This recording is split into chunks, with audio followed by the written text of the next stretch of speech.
Next topic आ जाता है आपका बाइनरी रिलेशन। बाकी जो चीज़ें हैं वो बुक से कवर कर लेते हैं, जो कि उधर भी वही अल्फाज लिखे हैं जो मैंने उधर लिखने थे, तो बेहतर आप बुक से ही कंसर्न कर लें। तो बुक में लिखा हुआ है बाइनरी रिलेशन। बाइनरी रिलेशन अब क्या होता है कि ए और बी दो सेट्स हैं आपके पास, आपने निकाला है उसका ए क्रॉस बी, जैसे अभी आपने निकाला था इसमें कार्टेशियन प्रोडक्ट में। वो बाइनरी रिलेशन का उसका कोई सबसेट ले लें, उसका कोई ए क्रॉस बी निकाला है, उसका कोई सबसेट ले लें आर, वो क्या कहलाएगा, रिलेशन कहलाएगा। Because there exist some relationship between first and second element of each order pair in R. तो जो दोनों ही एलिमेंट्स हैं उन दोनों के दरमियान कोई ना कोई रिलेशन होगा। जैसे मिसाल के तौर पर ये मैंने अभी लिखा हुआ था, इस ऑर्डर पेयर में ये पूरा कार्टेशियन प्रोडक्ट है, ये सारे ऑर्डर पेयर्स हैं। इसमें मैंने रिलेशन लेना है, ऐसा रिलेशन लेना है कि पहला एलिमेंट बड़ा हो और दूसरा एलिमेंट छोटा हो। वो मैंने एलिमेंट लेने हैं कि पहला एलिमेंट बड़ा हो और दूसरा छोटा हो। रिलेशन लेना है ना कि रिलेशन में पहले वाला बड़ा हो और दूसरा छोटा हो। तो पहले वाला बड़ा किस में है और दूसरे वाला छोटा सिर्फ इसमें है, तो रिलेशन में सिर्फ 3 2 आ जाएगा। अब मैंने वो लेने हैं कि दोनों बराबर हों, तो दोनों बराबर ही इसमें आ जाएंगे। वो रिलेशन में सिर्फ 2 2 लिखूंगा, सिर्फ इतना ही लिखूंगा, ये सबसेट ही आ जाएगा उसका। और अगर मैं कहूँ कि रिलेशन में आपने वो एलिमेंट्स लिखने हैं इसमें पहला एलिमेंट छोटा है दूसरा बड़ा है, तो पहला एलिमेंट छोटा है दूसरा बड़ा है, उसमें ये वाला लिखूंगा, ये वाला लिखूंगा, ये वाला लिखूंगा और ये वाला लिखूंगा, ये 4 ऑर्डर पेयर लिखूंगा, तो वो मेरा एक रिलेशन कहलाएगा। क्योंकि मैंने एक रिलेशन डिफाइन किया कि पहला छोटा होना चाहिए दूसरा बड़ा होना चाहिए, तो वो जो रिलेशन होगा वो बाइनरी रिलेशन कहलाएगा। यानी ए क्रॉस बी के कोई सबसेट ले लें आप, तो वो एक बाइनरी रिलेशन कहलाता है। अब बाइनरी रिलेशन आपने लिखा हुआ है, बाइनरी रिलेशन में 2 चीज़ें होती हैं, एक डोमेन होती है और एक रेंज होती है। डोमेन क्या होती है और रेंज क्या होती है? जो आपके रिलेशन में फर्स्ट एलिमेंट्स आ जाएंगे, ऑर्डर पेयर के जो फर्स्ट एलिमेंट्स होते हैं उन सब का सेट बना दूँ तो वो क्या बन जाता है, डोमेन बन जाती है। रेंज क्या होती है? Range is denoted by RANGR, the set consisting of all second elements of each order pair in the relation. जो सेकंड एलिमेंट्स होते हैं उनको हम क्या कहते हैं, रेंज कहते हैं। सेकंड एलिमेंट्स का जो सेट बना लें उसको हम रेंज कहते हैं। अब जैसे एग्जांपल दी गई है, ये ए है और ये बी है। पहले हम इसका रफली ऑर्डर पेयर फाइंड करते हैं, तो कार्टेशियन प्रोडक्ट फाइंड करते हैं। ये 2 सेट्स दिए गए हैं ए और बी, जो कि एग्जांपल में दिए मैंने यहाँ पे लिख लिए हैं। इसमें ए और बी आपने ए और बी की कार्टेशियन प्रोडक्ट फाइंड करनी है, तो कैसे करते हैं, 2 2 2 4 2 6 2 8। पहले 2 को मैंने इस 2 को सबके साथ लिखा है, जैसे मल्टीप्लाई करते हैं ना, पहले को पहले सबके साथ फिर दूसरे को सबके साथ, इस तरह 2 को 2 के साथ लिखा, 2 को 4 के साथ, 2 को 6 के साथ और 2 को 8 के साथ। इसी तरह 3 को 2 के साथ, 3 को 4 के साथ, फिर 3 6 3 8, फिर इसी तरह 4 2 4 4 4 6 4 8 और 5 2 5 4 5 6 5 8। ये आपकी कार्टेशियन प्रोडक्ट आ गई इन 2 सेट्स की, ठीक है। अब बुक में रिलेशन कौन सा कह रहा है कि आप फॉर्म अ रिलेशन बनाएं आप ए से बी का, के such that y is equal to 2x, y 2x के इक्वल हो। अब y से मुराद क्या है, y से मुराद सेकंड एलिमेंट है और x से मुराद फर्स्ट है। तो यानी सेकंड एलिमेंट सेकंड का डबल होना चाहिए, सेकंड एलिमेंट फर्स्ट का डबल होना चाहिए, ठीक है। तो सेकंड एलिमेंट फर्स्ट का डबल कौन सा है, यानी ये देखो यहाँ पे 2 और 4 है, 4 डबल है 2 का, तो एक इस रिलेशन में आ जाएगा 2 4 आ जाएगा, ठीक है। ये रिलेशन में क्या आ जाएगा, एक, क्योंकि 4 2 का डबल है ये आ जाएगा, फिर 6 3 का डबल है तो ये आ जाएगा,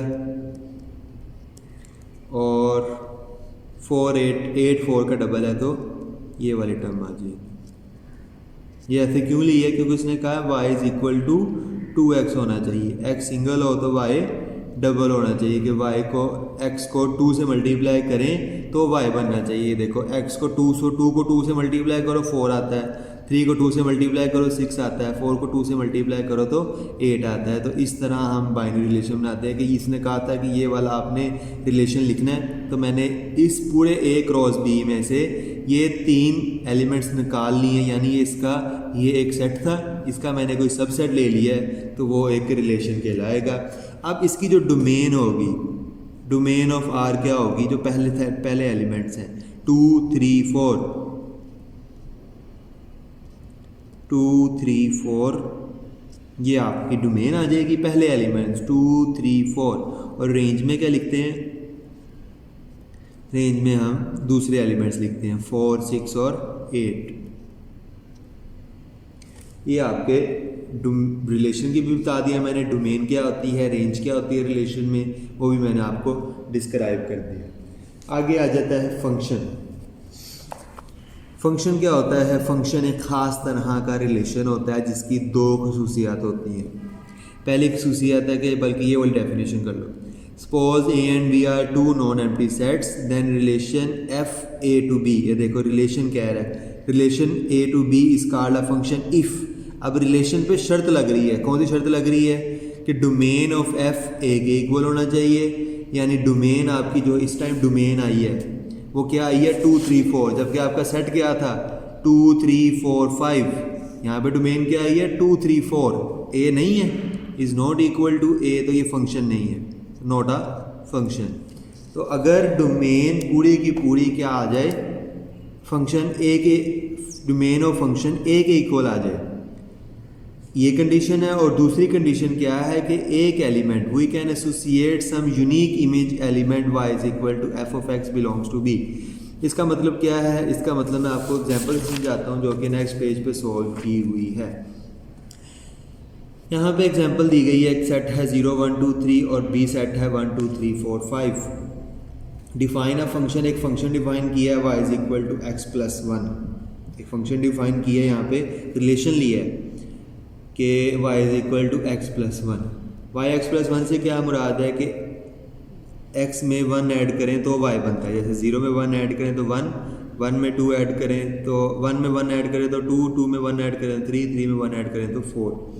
तो इनकी यहाँ पे ये सेट की रिप्रेजेंटेशन की है, ये 0 1 2 3 है और ये 1 2 3 4 5।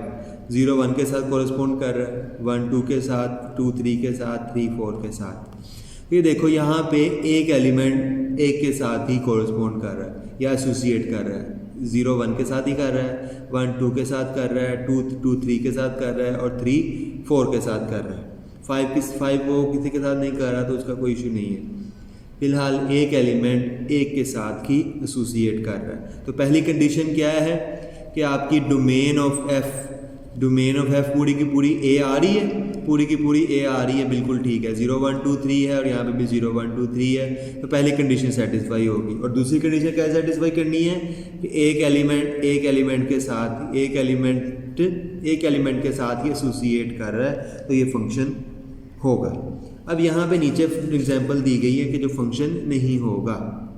अब ये देखो, ये जो ए एलिमेंट है, ए एलिमेंट किसके साथ एसोसिएट कर रहा है? ए एलिमेंट 1 के साथ भी कर रहा है और ए एलिमेंट 2 के साथ भी कर रहा है। तो ये एक 2 के साथ एसोसिएट कर रहा है, जो कि हमारी सेकंड प्रॉपर्टी को होल्ड नहीं करता कि x belongs to A we can associate some unique image element. Unique का मतलब होता है कि वो सिर्फ एक दफ़ा ही आए। यूनिक का मतलब होता है कि वो सिर्फ एक दफ़ा ही आए। जब हम इसका ऑर्डर पेयर लिखेंगे, तो हम लिखेंगे ऐसे लिखेंगे A1 लिखेंगे और A2 लिखेंगे, A1 और A2। जब A1 A2 आ जाएगा तो A 2 टाइम्स आ रहा है, तो ये जो 2 टाइम्स A आ रहा है ये हमें काबिल कबूल नहीं होता।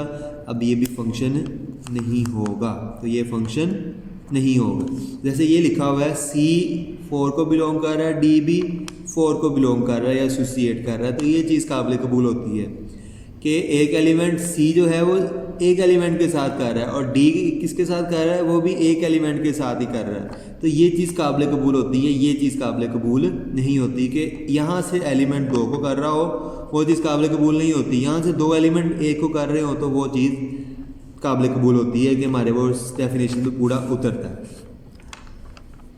और दूसरा यहाँ पे लिखा हुआ है ये भी सेट नहीं है। क्यों सेट नहीं है? क्योंकि इसकी डोमेन सेट ए के इक्वल नहीं है। डी एलिमेंट किसी के साथ एसोसिएट नहीं कर रहा तो डी की कोई इमेज नहीं होगी। जब हम इसकी वो देखेंगे डोमेन लिखेंगे तो डोमेन में सिर्फ ए बी और सी आएगा, डी नहीं आएगा, जो कि पूरे का पूरा ए सेट नहीं आएगा, इसलिए ये वाला भी फंक्शन नहीं होगा। आगे फंक्शंस की कुछ टाइप्स हैं।